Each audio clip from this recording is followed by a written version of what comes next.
আসসালামু আলাইকুম everybody.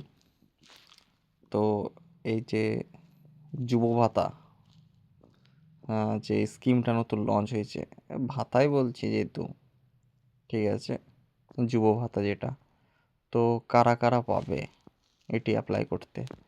Residency apply must be a permanent resident of West Bengal. তাকে অবশ্যই আমাদের পশ্চিমবঙ্গের স্থায়ী বাসিন্দা হতে হবে।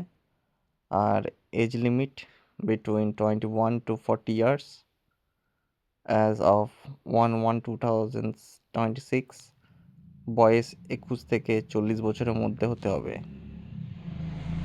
আর তৃতীয়, education must have passed at least মাধ্যমিক ক্লাস 10।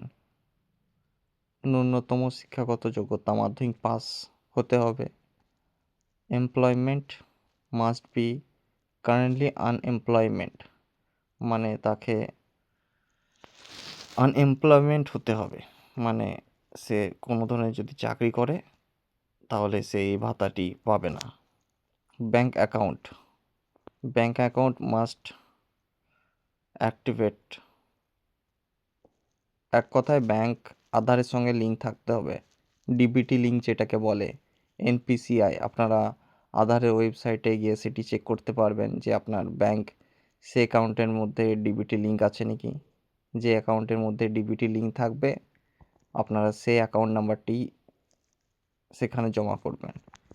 আর কারা কারা অ্যাপ্লাই করতে পারবে না, এখানে রেগুলার স্টুডেন্টও আছে। Students enrol in full time regular course আর জেনারেলি নট এলিজিবল, মানে কি, যারা বর্তমানে এখন স্টুডেন্ট, মানে যে কোনো ধরনের কোর্স করছে রেগুলারই, সে গ্র্যাজুয়েশন হোক কিংবা এইচএস স্টুডেন্ট হোক, মানে সে এখন স্টুডেন্ট আছে যেহেতু, তারা কিন্তু এলিজিবল নয়,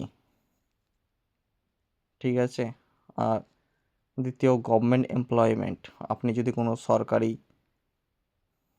চাকরিজীবী হন তবে এই যুব ভাতা পাবেন না। তৃতীয় যেটি হচ্ছে আদার beneficiary, if you already receive financial assistance from scheme like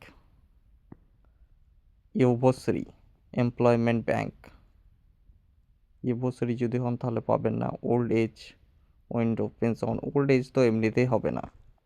Lakshmi Bhandar, যেটা মেন ফ্যাক্ট করে, লক্ষ্মী ভাণ্ডার যারা পান তারা এই যুব ভাতা পাবেন না। আর কি কি আপনাদেরকে লাগবে প্রুফ হিসাবে? মাধ্যমিকে admit card, birth certificate, Aadhaar card, voter ID, Aadhaar card, ration card, education qualification, class 10 marksheet অথবা সার্টিফিকেট নিলেই হলো আপনাদের। Okay, thank you, good bye.